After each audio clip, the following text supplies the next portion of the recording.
علامہ صاحب اہل سنت کے لیے ایک ایسا ڈھانچہ تیار کرنا چاہتے تھے جس کی بنیاد مدرسوں کے جال پر رکھی گئی ہو، مسجدوں کے جس میں ستون قائم کیے گئے ہوں، تنظیموں اور تحریکوں کے شہتیر لگائے گئے ہوں، اداروں کی دیواریں کھڑی کی گئی ہوں، اور اس ڈھانچے کے حسن کو دوبالا کرنے کے لیے کانفرنسز کی کیاریاں لگائی گئی ہوں۔ علامہ صاحب کی شخصیت میں روب و دبدبا تھا، زبان میں سیر آفرینی تھی، مضمون میں تنوع تھا، آواز میں جلال، لہجے میں وزن اور انداز میں طرز استدلال تھا، آنکھوں میں چمک، چہرے پہ دمک، سینہ نور علم سے کشادہ، جس میں موجود ایک حساس دل، خلوص سے لبریز اور منصوبوں سے بھرپور دماغ۔ وہ علم کا چراغ تھے، حوصلے کا آسمان تھے، عزم کا ہمالیہ تھے، صبر کی چٹان تھے، خلوص کی مورت تھے، ہمت کا مینار تھے۔ حضرت علامہ ارشد القادری علیہ الرحمہ 1923 میں ضلع بلیا کے گاؤں سید پورہ میں مولانا شاہ عبد اللطیف کے یہاں ان کی پہلی بیوی نبیہن بی بی کے بطن سے پیدا ہوئے۔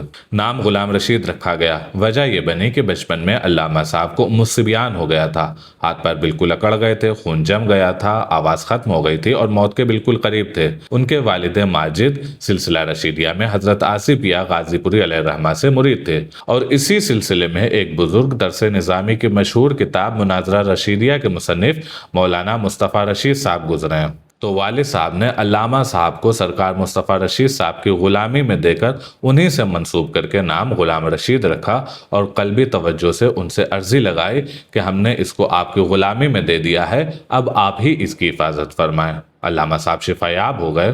اب غلام رشید ارشد القادری کس طرح ہوئے، یہ بھی ایک دلچسپ واقعہ ہے۔ علامہ صاحب کے زمانہ طالب علمی میں اشرفیہ میں طلبہ کے درمیان ایک مشاعرہ ہوا جس میں علامہ صاحب نے بھی تبازمائی فرماتے ہوئے کلام لکھا، لیکن ان کا نام غلام رشید مقطع میں کسی طرح سے سیٹ نہ ہو سکا۔ پھر کسی طرح ارشد سے کوشش ہوئی تو ارشد مقطع کے وزن میں بیٹھ گیا۔ پھر خیال آیا کہ ارشد بھی تو صاحب مناظرہ رشیدیہ کے صاحبزادے کا نام ہے، والد صاحب کی طرف منسوب کرتے ہوئے نام رکھا گیا تھا، اور صاحبزادے کی برکت حاصل کرنے کے لیے آپ نے اپنا تخلص اس طرح سے ارشد رکھ لیا۔ اس طرح غلام رشید ارشد ہو گئے، اور چونکہ زمانے طالب علمی میں ہی صدر الشریعہ علیہ الرحمہ سے قادری سلسلے میں مرید ہو گئے تھے تو اس کی نسبت سے قادری لگانے لگے۔ اس طرح دھیرے دھیرے زمانہ گزرتے گزرتے غلام رشید سے علامہ ارشد القادری علیہ الرحمہ کے نام سے آپ مشہور ہوتے گئے، اور آخر میں یہی آپ کے نام پر غالب آ گیا، اور نام تو بہت کم لوگ جانتے ہیں اور اس کا تذکرہ کرتے ہیں، لیکن جب بھی آپ کا تذکرہ ہوتا ہے تو حضرت علامہ ارشد القادری علیہ الرحمہ سے ہی آپ کا تذکرہ ہوتا ہے۔ علامہ صاحب ایک علمی خانوادے میں پلے بڑھے تھے۔ والد صاحب شیراز ہند کہلانے والی درسگاہ مدرسہ حنفیہ جونپور کے فارغ تھے۔ سلسلہ رشیدیہ کے بزرگ حضرت علامہ علیم الدین آسی غازی پوری علیہ الرحمہ کے ایسے معتقد مرید تھے کہ رات کو اٹھ کر رونے لگتے اور صاحبزادگان سے اپنے مرشد کی عین المعارف کے اشعار سنتے جاتے اور ان پر رقت بڑھتی جاتی۔ حضور غوث اعظم سے ایسا عشق تھا کہ غربت کے باوجود ہر ماہ کی 11ویں کو بکرا ذبح کرا کر بڑے اہتمام سے نیاز کراتے، اور اس میں بھی گھنٹوں روتے رہتے اور رقت طاری رہتی۔ اور سرکار رسالت پناہ سے تو ایسا وارفتگی والا عشق تھا کہ جب صاحبزادے حضور فیض العارفین حضرت علامہ غلام آسی علیہ الرحمہ حج سے لوٹے تو اپنے ساتھ مدینہ سے سنہری جالیوں کو صاف کرنے والی ایک جھاڑو بھی ساتھ لیتے آئے۔ والد صاحب کبھی اس جھاڑو کو اپنے سینے سے لگاتے، کبھی اپنی آنکھوں سے لگاتے، کبھی اپنے سر پر رکھتے اور روتے جاتے، اور برسوں ان کا یہی مشغلہ رہا کہ اس جھاڑو کو اپنے صندوق سے نکالتے اور اپنی آنکھوں سے لگا لگا کر روتے جاتے، اور صاحبزادے غلام عارفین صاحب کو بہت دنوں تک اپنے پاس روکے رہے اور شہر مدینہ کے احوال و قوائف کو سن سن کر روتے رہے۔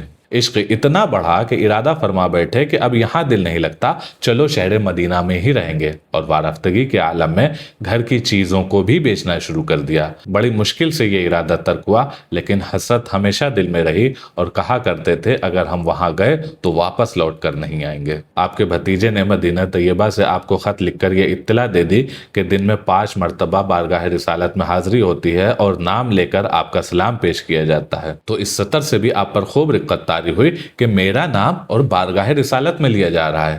علامہ صاحب کو بھی بلا لیا اور ان سے بھی خط پڑھوانے لگے۔ علامہ صاحب نے شروع سے پڑھنا چاہا تو فرمایا نہیں، وہیں سے پڑھو جہاں پہ یہ لکھا ہوا ہے، اور ہر بار وہی سطر پڑھواتے اور ہر مرتبہ ان کی رقت بڑھتی جاتی۔ اس طرح 1 گھنٹہ اتنا چیخ چیخ کر روتے رہے کہ محلے والے بھی اکٹھا ہو گئے۔ ان کے علاوہ خاندان میں دادا حافظ محمد مکارم، چچا زاد بھائی مولانا عزیز اللہ، مولانا علیم اللہ شاہدی، مولانا غلام محی الدین، مولانا یحییٰ حلیمی اور برادر کبیر حضرت علامہ غلام عاصی سب اصحاب علم و فضل ہیں۔ خاص طور سے علامہ صاحب کے برادر محترم مولانا غلام عاصی علیہ الرحمہ بہترین خطیب، مناظر، مدرس اور قلمکار تھے۔ علامہ صاحب کی ابتدائی تعلیم سید پورہ کے ایک پرائمری اسکول میں ہوئی۔ اس کے بعد والد نے انہیں دوسرے دادا مولانا عظیم اللہ کے پاس گورہٹی بنگال بھیج دیا۔ وہاں گلستہ بوستہ پڑھ ہی پائے تھے کہ والدہ کا انتقال ہو گیا۔ علامہ صاحب گھر آ گئے اور والد نے گھریلو ضرورتوں کے پیش نظر دوسری شادی کر لی اور سب کو لے کر دھنباد شفٹ ہو گئے اور وہیں ایک کتابوں کی دکان کھول لی اور علامہ صاحب کو بھی اس میں بطور معاون لگا لیا۔ اس طرح علامہ صاحب کی تعلیم منقطع ہو گئی، لیکن طلب علم کی کسک علامہ صاحب کے دل میں موجود تھی۔ پھر کچھ واقعات ایسے پیش آئے کہ علامہ صاحب کے دل کو بڑی ٹھیس پہنچی اور انہوں نے پھر سے کسی بھی طرح اپنی تعلیم شروع کرنے کا ارادہ فرمایا۔ ایک واقعہ تو یہ ہوا کہ علاقے کا ایک طالب علم مولانا غلام جیلانی صاحب سے علم حاصل کرنے کے لیے احسن المدارس کانپور گیا، اور جب وہاں سے وہ عالمانہ شان کے ساتھ لوٹا تو علاقے میں اس کی بڑی تعظیم و توقیر ہوئی۔ یہ دیکھ کر علامہ صاحب کے دل کو بڑی ٹھیس پہنچی اور احساس کمتری کا شکار ہوئے کہ میں بھی اگر علم حاصل کرتا تو میں بھی اسی طرح معزز ہوتا۔ پھر ایک دن ایک شخص نے کتاب کی دکان پر آپ سے یہ کہہ دیا کہ بس کتابیں بیچتے ہی رہو گے یا پڑھو گے بھی؟ بس یہ واقعہ آگ میں چنگاری کا کام کر گیا اور علامہ صاحب نے پکا ارادہ کر لیا کہ اب گھر سے بھاگ جانا ہے اور علم حاصل کرنا ہے۔ پھر کیا تھا، بھاگنے کی تیاری کی گئی۔ ایک طالب علم کو بھی تیار کیا گیا ساتھ میں جانے کے لیے۔ ایک کپڑا لیا گیا، ایک لوٹا لیا گیا، ایک لنگی لی گئی اور اسٹیشن پہنچ گئے۔ اسٹیشن تو پہنچ گئے لیکن بس اتنا پتا تھا کہ بھیا کے پاس جانا ہے اور الہ آباد جانا ہے۔ کس طرح سے جانا ہے، کون سی ٹرین میں سوار ہونا ہے، کچھ نہ پتا تھا۔ وہاں سے 5 بجے کی ٹرین جاتی تو تھی لیکن معلوم نہ تھا کہ کہاں جاتی تھی۔ تو پروگرام بنا کہ جہاں تک جاتی ہے وہاں تک جائیں گے اور اس کے بعد پھر آگے کی کوشش کی جائے گی۔ خیر کسی طرح سے ٹرین میں سوار ہو گئے اور ٹرین چل پڑی۔ پورے دن ٹرین چلتی رہی اور رات میں آخری اسٹیشن پہ جا کے رکی۔ وہاں اتر کر 1 پیسے کی لائی خرید کر کھائی گئی اور پیٹ بھرنے کے لیے خوب پانی پی لیا گیا۔ پھر اگلی گاڑی کا پتہ کیا تو پتہ چلا کہ اگلی گاڑی 3 بجے رات پٹنہ جائے گی۔ پٹنہ والی گاڑی سے پٹنہ پہنچ گئے۔ وہاں پہنچ کر اگلی گاڑی کا پتہ کیا تو پتہ چلا کہ جو گاڑی کھڑی ہے وہ دہلی جا رہی ہے۔ منزل کا تو کچھ پتہ نہ تھا، اس میں بھی سوار ہو گئے۔ خیر اس گاڑی کے روٹ میں الہ آباد بھی تھا اور یہ گاڑی الہ آباد پہنچ گئی۔ جب شور ہوا کہ الہ آباد آ گیا تو علامہ صاحب چیخ اٹھے، یہیں تو ہمارے بھیا رہتے ہیں۔ خیر کسی طرح سے اسٹیشن سے باہر نکلے اور جب حلیے پر نظر پڑی تو بہت ہی خستہ حالت ہو چکی تھی۔ کپڑا بدلا گیا اور کسی طرح پتہ لگاتے لگاتے مدرسہ سبحانیہ اپنے بھیا غلام عاصی علیہ الرحمہ کے پاس پہنچ گئے۔ جب بھیا سے ملاقات ہوئی اور انہوں نے آپ کا تعلیمی شوق دیکھا اور روداد سفر سنی تو وہ بڑے مسرور ہوئے اور اپنے مدرسے میں ان کا داخلہ لے لیا۔ لیکن تعلیم چونکہ یہاں بہت زیادہ اچھی نہیں تھی اس لیے بھیا نے انہیں مدرسہ اشرفیہ مصباح العلوم مبارک پور پہنچا دیا، جہاں حضور حافظ ملت علیہ الرحمہ کی آمد ہو چکی تھی اور بہترین انتظام تعلیم کا چل رہا تھا۔ 1936 میں جب علامہ صاحب اشرفیہ پہنچ گئے تو ان کی تو مراد پوری ہو گئی۔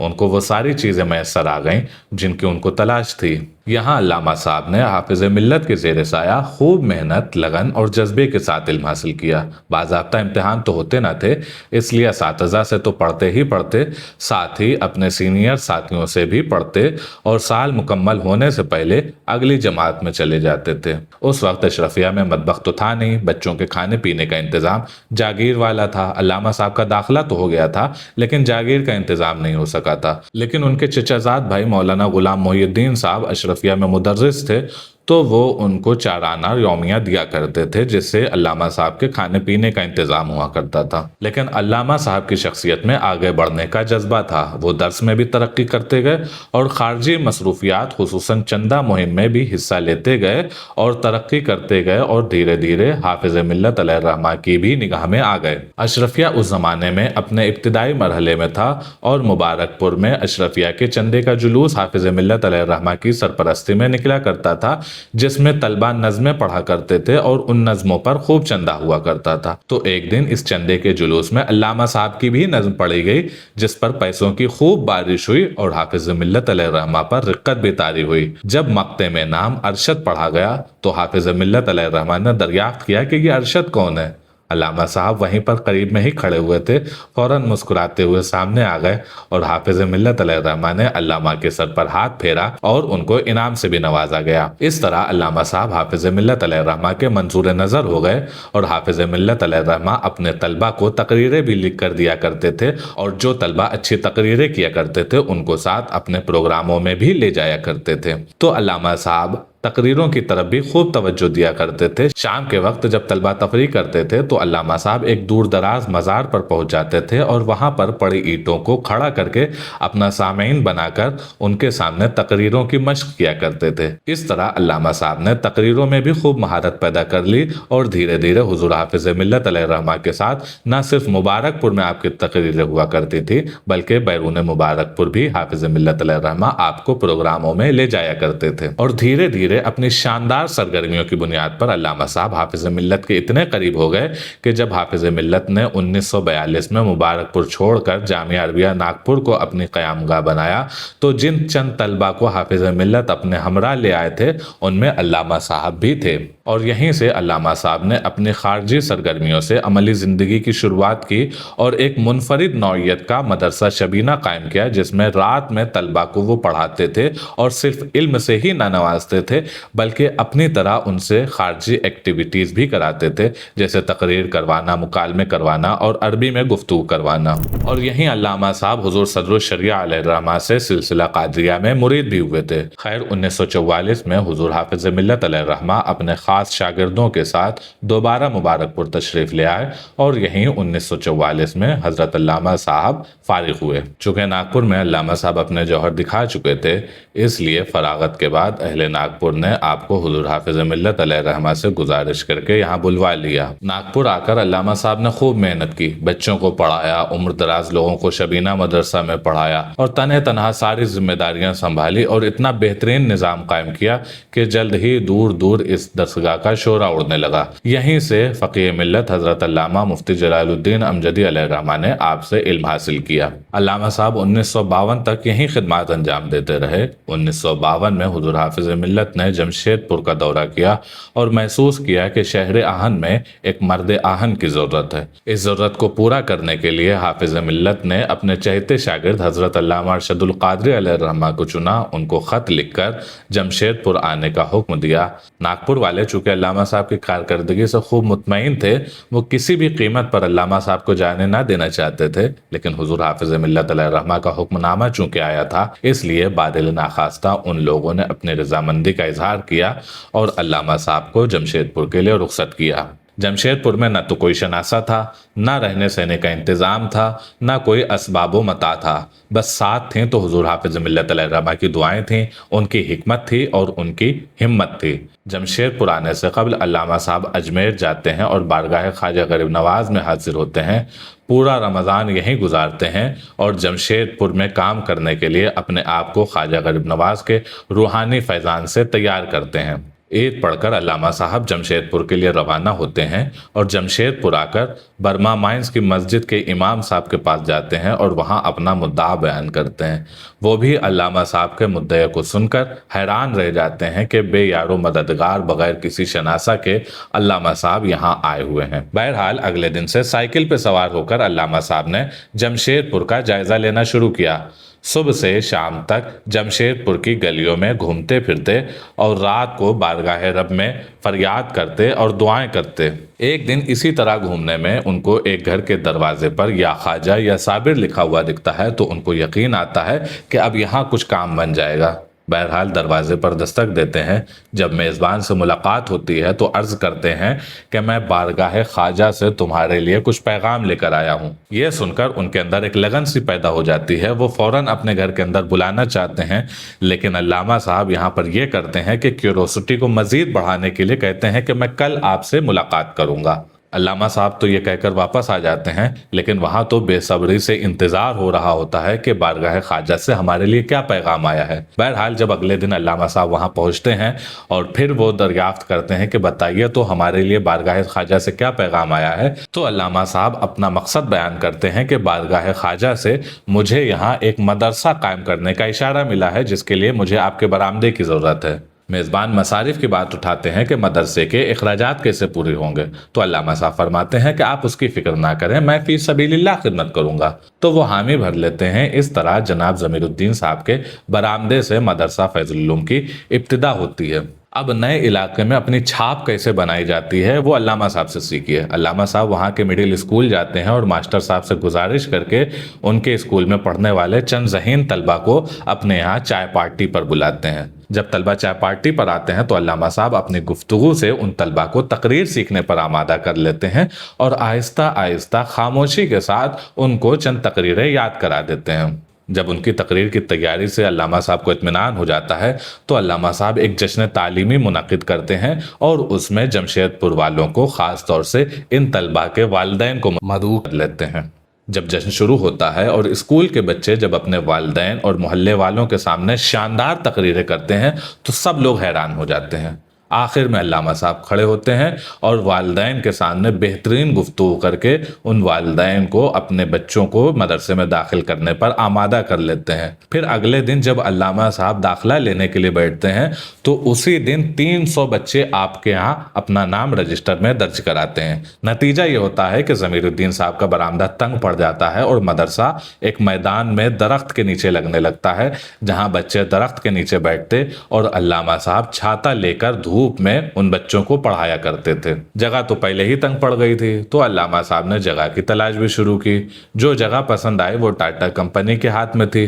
اس جگہ کو حاصل کرنے کے لیے علامہ صاحب نے بہت محنت کی۔ سب سے پہلے آپ پٹنہ گئے۔ پٹنہ میں خانقاہ ابو العلیہ ریاضیہ کے سجادہ نشین شاہ فدا حسین صاحب سے ملاقات ہوئی۔ وہ آپ کو شہر کے مزاروں پر لے گئے اور دعائیں ہوئیں۔ اسی درمیان پھلواری شریف سے تعلق رکھنے والے عزیز منیمی صاحب سے ملاقات ہوئی۔ وہ صوبائی وزیر تھے۔ ان سے علامہ صاحب نے اپنا مدعا رکھا تو انہوں نے نائب وزیر خارجہ ہند ڈاکٹر سید محمود صاحب سے ملاقات کرائی، لیکن انہوں نے کوئی دلچسپی نہ لی۔ یہ کوشش تو ناکام ہو گئی، لیکن کچھ دنوں بعد علامہ صاحب پھر سے پٹنہ پہنچے۔ وہاں مظہر امام صاحب سے ملاقات ہوئی۔ ان سے ملاقات میں علامہ صاحب نے اپنے زمین کے حصول کی پوری داستان غم سنائی تو وہ بہت متاثر ہوئے۔ ان کے جناب ڈاکٹر سید محمود صاحب سے تعلقات تھے تو انہوں نے علامہ صاحب کو ایک سفارشی خط لکھ کر دیا ڈاکٹر محمود صاحب کے نام۔ علامہ صاحب پھر وہ خط لے کر ڈاکٹر سید محمود صاحب کے پاس پہنچے، لیکن وہ خط پڑھ کر سید محمود صاحب چراغپا ہو گئے اور بہت ناراض ہوئے۔ ان کے اس رویے کو دیکھ کر علامہ صاحب کو لگا کہ یہ کوشش بھی ناکام ہو جائے گی، لیکن اسی دوران علامہ صاحب کو معلوم ہو چکا تھا کہ یہ ڈاکٹر سید محمود صاحب سلسلہ رشیدیہ میں سرکار آسی علیہ الرحمہ سے مرید ہیں۔ تو علامہ صاحب نے ایک جذباتی جملہ بولا کہ میں اب سرکار آسی علیہ الرحمہ کی بارگاہ میں جا رہا ہوں اور وہیں اپنی فریاد کروں گا۔ علامہ صاحب کا یہ جملہ سن کر وہ ایک دم ہل گئے، لہجہ بدل گیا، درخواست طلب کی اور اس پر سفارشی کلمات لکھے اور اپنی مہر لگائی اور آگے بھیج دیا اور آگے بھی مدد کا وعدہ فرمایا۔ اب چھپرا سے واپسی کا سفر علامہ صاحب نے بڑی مشکلوں سے کیا۔ دوڑ دھوپ کرتے ہوئے تھک چکے تھے۔ اسٹیشن پر پہنچے تو ٹرین میں بھی جگہ نہ ملی۔ اگلی ٹرین کا انتظار کرتے تو اور وقت ضائع ہوتا، اس میں بھی جگہ ملے نہ ملے یہ بھی کچھ طے نہ تھا۔ مجبوراً آپ ٹرین کی چھت پر بیٹھے اور ٹرین کی چھت پر بیٹھ کر آپ نے یہ سفر کیا۔ دوران سفر آپ کو یہ بھی خطرہ لاحق تھا کیونکہ تھک چکے تھے تو نیند بھی آ رہی تھی اور غنودگی طاری ہو رہی تھی۔ اگر آپ وہاں پر سو جاتے تو ٹرین کی چھت سے گرنے کا بھی خوف تھا۔ پھر ایک وقت ایسا بھی آیا کہ آپ کا سر لوہے کے کھمبے سے لڑتے لڑتے بچا۔ بہرحال آپ جیسے تیسے جمشید پور واپس آئے۔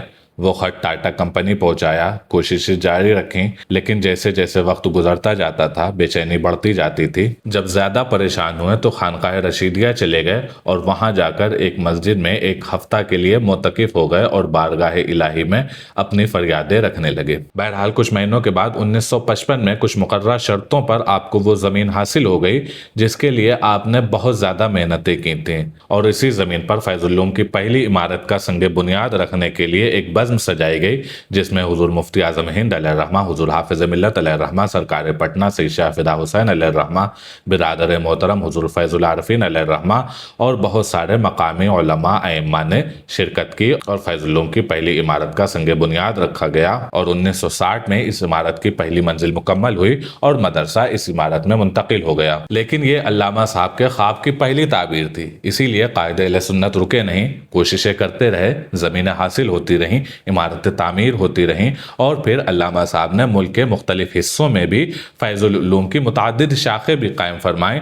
آپ کی تحریروں سے پتہ چلتا ہے کہ آپ نے ایک تحریر میں ایک مدرسے کو فیض العلوم کی 25ویں شاخ لکھا ہے، تو اس سے یہ اندازہ ہوتا ہے کہ اس فیض العلوم درسگاہ کی متعدد شاخیں علامہ صاحب نے بہت ساری قائم فرمائی تھیں۔ علامہ صاحب نے جمشید پور کو اپنا میدان عمل بنایا تو تھا، لیکن وہ کسی خاص علاقے تک محدود رہنے والے نہ تھے، وہ عقابی فکر رکھتے تھے، عقابی نگاہ سے دیکھتے تھے۔ ان کے پیش نظر جہاں جمشید پور اور بہار کے مسائل تھے تو وہیں کشمیر کے مسائل بھی ان کی توجہ سے محروم نہ تھے، بلکہ قائد اہل سنت کی نگاہ تو پورے ہندوستان کے مسلمانوں کے مسائل پر ہوا کرتی تھی۔ صرف ہندوستان ہی نہیں بلکہ ان کو تو ایران میں سنیوں کی بھی فکر تھی، حجاز میں ہو رہے وہابی مظالم سے بھی ان کو قلق ہوتا تھا، یورپ میں اشاعت اسلام کی بھی ان کو فکر ہوا کرتی تھی، بلکہ سورینام جیسے ساؤتھ امریکہ کے دور دراز علاقے میں بھی ان کو مسلمانوں کے استحکام کی منصوبہ بندی کرنی ہوا کرتی تھی۔ اسی لیے علامہ صاحب نے اسلام کے فروغ و بقا اور استحکام کے لیے ہند اور بیرون ہند کے بہت دورے کیے۔ ہندوستان میں کہاں کہاں آپ کے قدم پڑے اس کا اندازہ تو لگانا بہت مشکل ہے، تاہم جن علاقوں میں آپ کا خاص دورہ ہوا ان میں Jharkhand, Bihar, Bengal, Orissa, Assam, U P, M P, Chhattisgarh, Rajasthan اور دہلی خاص طور سے قابل ذکر ہیں۔ اور بیرون ہند جن ممالک کا آپ نے دورہ کیا ان میں بنگلہ دیش، پاکستان، عراق، ایران، شام، فلسطین، اردن، عرب، کویت، قطر، بحرین، دبئی، مصر، لیبیا، تیونس، الجزائر، Spain, Holland, England, Germany, Suriname, امریکہ، کینیڈا قابل ذکر ہیں۔ 1973 میں علامہ صاحب نے پہلی مرتبہ یورپ کا دورہ کیا۔ اس سفر کے بیچ میں آپ نے قاہرہ مصر میں قیام فرمایا اور وہاں کے مشہور بزرگ شیخ احمد رفاعی علیہ الرحمہ کی بارگاہ میں حاضری دی، پھر سفر آگے بڑھایا اور انگلینڈ پہنچے۔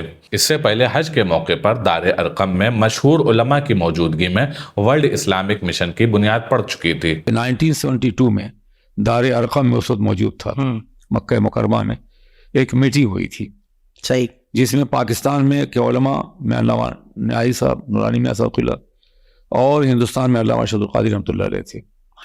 ورلڈ اسلام مشن کے بارے میں وہاں گفتگو ہوئی۔ انگلینڈ میں علامہ صاحب نے اس کا مرکزی دفتر بنانے کی کوششیں شروع کی۔ جلد ہی ایک عمارت بھی نظر آ گئی جس کی قیمت 50,000 پاؤنڈ بتائی گئی، لیکن علامہ صاحب نے اپنے حسن تدبیر سے معاملہ سیٹ کر کے 40,000 پاؤنڈ میں بارگین کر لیا۔ قیمت کیا ہے؟ قیمت 50,000 ہے۔ تو علامہ نے کہا کہ ایسا ہے کہ ہم یہاں کوئی ڈانس گھر نہیں قائم کریں گے، کوئی بزنس نہیں کرنی ہم کو، یا ہم جناب عیسیٰ کا تذکرہ کریں گے۔ وہ ہمارے نبی تھے، کیا بات ہے، واہ واہ، اس قدر نرمی سے انہوں نے کہا کہ 10,000 اس نے فوراً کم کر دیا۔ اس طرح وہ عمارت 40,000 میں واہ واہ، طے ہو گئی۔ قائد اہل سنت نے 10,000 پاؤنڈ کی بارگیننگ کر تو لی، تب بھی رقم بہت بڑی تھی، لیکن علامہ صاحب کا حوصلہ اتنا بلند ہوا کرتا تھا کہ اس کے آگے کچھ بھی بڑا نہ لگتا تھا۔ بہرحال قرض لے کر 500 پاؤنڈ کا بیانہ جمع کیا گیا اور پوری رقم جمع کرنے کے لیے انگلینڈ کے دورے شروع ہوئے۔ بڑی عجیب مشکلات کا سامنا ہوا، جیسے تیسے رقم اکٹھا ہو ہی گئی اور ورلڈ اسلامک مشن کی سرگرمیاں شروع ہو گئیں۔ بریڈ فورڈ میں دوران قیام قائد اہل سنت اپنا کھانا پکانا ساری ضرورتیں خود پوری کیا کرتے تھے، بلکہ مفکر اسلام حضرت علامہ قمر الزماں صاحب، جن کو قائد اہل سنت نے ہندوستان سے مشن کو سنبھالنے کے لیے بلا لیا تھا، انہوں نے یہ نوٹس کیا کہ انگلینڈ کی سردی میں رات کو 3 بجے علامہ صاحب کہیں چلے جاتے ہیں۔ جب انہوں نے کئی دن یہ نوٹس کیا تو ایک دن پیچھے گئے اور دیکھا کیا کہ علامہ صاحب تہہ خانے میں لکڑیاں جلا رہے ہیں تاکہ فجر کے نمازی جب نماز پڑھنے کے لیے آئیں تو ان کو مسجد گھر ملے اور ان کو آرام محسوس ہو اور پریشانی کا احساس نہ ہو۔ یہ دیکھ کر علامہ قمر الزماں صاحب رونے لگے اور انہوں نے علامہ صاحب کو اس کام کرنے سے روک دیا کہ آپ یہ کام نہیں کریں گے بلکہ میں اب یہ کام کروں گا۔ قائد اہل سنت کام اتنی تیزی سے کیا کرتے تھے، اس کا اندازہ اسے لگائیے 2 دسمبر 1973 کو علامہ صاحب انگلینڈ میں پہلی مرتبہ قدم رکھتے ہیں، جہاں کا ماحول، موسم اور لوگ سب علامہ صاحب کے لیے بالکل نیا ہے۔ 12 دسمبر کو انگلینڈ میں عارضی دفتر قائم کر لیتے ہیں۔ جلد ہی 40,000 پاؤنڈ کی ایک عمارت کا بھی سودا ہو جاتا ہے۔ پھر جولائی 1974 میں اس عمارت پر قبضہ بھی حاصل ہو جاتا ہے، اور یہ سب ہوتا ہے 8 مہینے سے کم کی مختصر سی مدت میں، وہ بھی ایک نئے ملک میں، نئے علاقے میں، نئے لوگوں کے بیچ میں۔ اور اسی سب کے بیچ میں 21 اپریل 1974 کو ورلڈ اسلامک مشن کی پہلی کانفرنس منعقد ہو جاتی ہے۔ 8 مئی 1974 کو لندن میں موجود مصری سفارت خانے سے مشن کے رہنماؤں کو دعوت ملتی ہے۔ یورپ اور مڈل ایسٹ کے بہت سے ملکوں سے رابطہ بھی ہو جاتا ہے۔ دنیا کے 24 ملکوں میں مشن کے کنوینر بھی مقرر ہو جاتے ہیں، اور جلد ہی مشن کا وفد عالمی دورے پر نکل جاتا ہے، اور وفد امریکہ، افریقہ اور یورپ کا دورہ کرتے ہوئے حرمین حاضر ہوتا ہے۔ وہاں سے جدہ، نیروبی، کینیا اور افریقہ میں 18 روزہ دورہ کرنے کے بعد انگلینڈ، وہاں 2 ہفتہ قیام کرنے کے بعد امریکہ، ساؤتھ امریکہ، کینیڈا، جرمنی، اسپین، تیونس، لیبیا، الجزائر، مصر اور ترکی کا دورہ کرتے ہوئے 1,00,000 میل کا سفر طے ہوتا ہے۔ 600 تقریریں ہوتی ہیں، اور یہ پورا دورہ ہوتا ہے 3.5 مہینے میں۔ انگلینڈ کے دورے کی طرح جب علامہ صاحب ہالینڈ پہنچتے ہیں اور یہ نوٹس کرتے ہیں کہ یہاں سورینامی مسلمانوں کو دینی تعلیم و تربیت کی ضرورت ہے، تو یہاں جامعہ مدینۃ الاسلام قائم کرتے ہیں۔ چند سالوں میں جب یہاں بچوں نے حفظ مکمل کر لیا اور پہلی دستار بندی کی تقریب ہوئی، تو اس میں شہر کے معزز لوگوں اور پریس کے لوگوں کو بھی بلایا گیا۔ جب ان کے سامنے قرآن پاک رکھا گیا اور یہ بتایا گیا کہ ان چھوٹے چھوٹے بچوں نے اتنی ضخیم کتاب اپنے سینے میں اس طرح سے محفوظ کر لی ہے کہ کہیں سے بھی ان سے پڑھوا کے سنا جا سکتا ہے، تو وہ سب تالیاں بجانے لگے۔ یہ واقعہ اتنی اہمیت کا حامل ہوا کہ کئی ہفتوں تک ٹیلی ویژن پر بچوں کو دکھایا گیا۔ پریس والے جامعہ کے چکر لگاتے رہے اور بچوں کے انٹرویو لیتے رہے۔ اس واقعے سے یورپ میں قرآن کی خوب اہمیت ظاہر ہوئی، بلکہ ایک صحافی نے تو اسے قرآن کا معجزہ ہی کہہ دیا کہ اتنی موٹی کتاب کو یاد کر لینا انسان کے بس کی بات ہے ہی نہیں۔ بہرحال اس حوصلہ افزا واقعے کے بعد